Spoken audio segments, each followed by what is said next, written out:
Assalamualaikum warahmatullahi wabarakatuh. Perkenalkan, nama saya Muhammad Raffi Ramadan dengan NIM 0307 1282 328023 dengan praktikan Bang Muhammad Ashraf Al-Ghazi dan Kak Hanisa Diansyah Putri.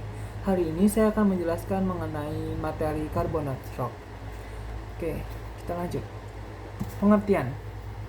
Pengertian dari karbonat rock sendiri merupakan batuan karbonat yang memiliki komposisi utama mineral karbonat yaitu lebih dari 50% dan tersedimentasikan.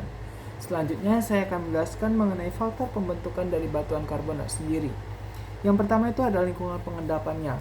Biasanya lingkungan pengendapannya ada di lingkungan laut. Kemudian ada salinity, tingkat desalinitas, kemudian ada water depth, kedalaman laut, kemudian ada water salinity, yaitu peran ketembusan cahaya matahari, dan yang terakhir ada water temperature, yaitu suhu dari air laut sendiri. Kemudian, saya akan menjelaskan mengenai mineral komponen pada batuan karbonat. Yang pertama itu adalah skeletal grain, contohnya seperti fossil mikro, fossil makro, dan pecahan. Kemudian ada non-skeletal grain, contohnya seperti peloid, aggregate, dan interclass. Kemudian ada micrite. Micrite merupakan karbonat mats. Kemudian ada sparicalate, yaitu kristal kalsit yang lebih besar daripada micrite. Kemudian yang terakhir adalah klastika karbonat, di mana terdiri dari mineral plastik atau pecahan limestone. Kemudian saya akan menjelaskan mengenai klasifikasi Grabau. Yang pertama itu ada rudit yang memiliki ukuran butir sebesar 72 mm. Kemudian ada renit yang memiliki ukuran butir sekitar 63 sampai 2 mm. Kemudian ada lutit yang memiliki ukuran kurang dari 63 mm. Selanjutnya saya akan menjelaskan mengenai klasifikasi batuan sedimen karbonat. Yang pertama itu ada klasifikasi Vogt.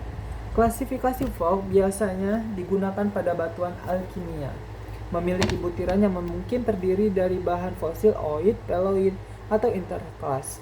Ini tertanam dalam matriks yang terdiri dari mikrokristalin karbonat seperti kalsit atau dolomit yang disebut micrite, atau kristal karbonat yang terlihat lebih besar yang disebut sparit. Selanjutnya saya akan menjelaskan klasifikasi yaitu Dunham. Klasifikasi Dunham didasarkan pada konsep dukungan biji-bijian. Apakah biji-bijian didukung mat atau didukung biji-bijian? Jika batuan tersebut terdiri dari butiran kurang dari 10%, maka disebut mudstone. Jika lumpur ditopang dengan butiran lebih dari 10%, maka disebut batu whetstone. Jika batuan tersebut didukung butiran, itu disebut packstone. Jika butiran tersebut memiliki bentuk yang memungkinkan terjadinya sejumlah kecil mat di celah-celah, dan grindstone jika tidak ada lumpur di antara butiran. Selanjutnya saya akan menjelaskan klasifikasi dari Embry dan Clovan. Klasifikasi Embry and Clovan memodifikasi skema dan Dunham dengan membagi lebih lanjut endapan, kerangka berbutir kasar, dan batuan karbonat yang terbentuk secara organik atau terikat secara organik. Kemudian saya akan menjelaskan mengenai klasifikasi Shelley. Klasifikasi ini digunakan ketika pada sayatan tipis batuan ditemukan 50% fosil dan terdapat 50% mineral.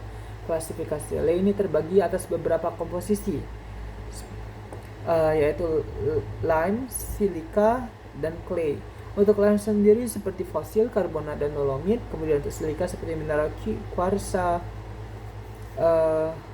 QAPV. Kemudian untuk clay seperti mineral lempung.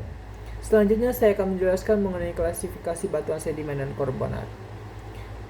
Untuk klasifikasi batuan sedimen dan karbonat, apabila matriks butiran yang ukurannya kurang dari 0,03 mm yang ada dalam batu pasir yang diamati.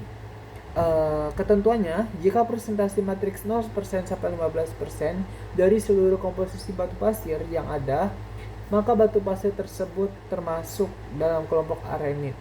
Jika persentase matriksnya 15% sampai 75%, maka batu pasir tersebut masuk dalam kelompok wax.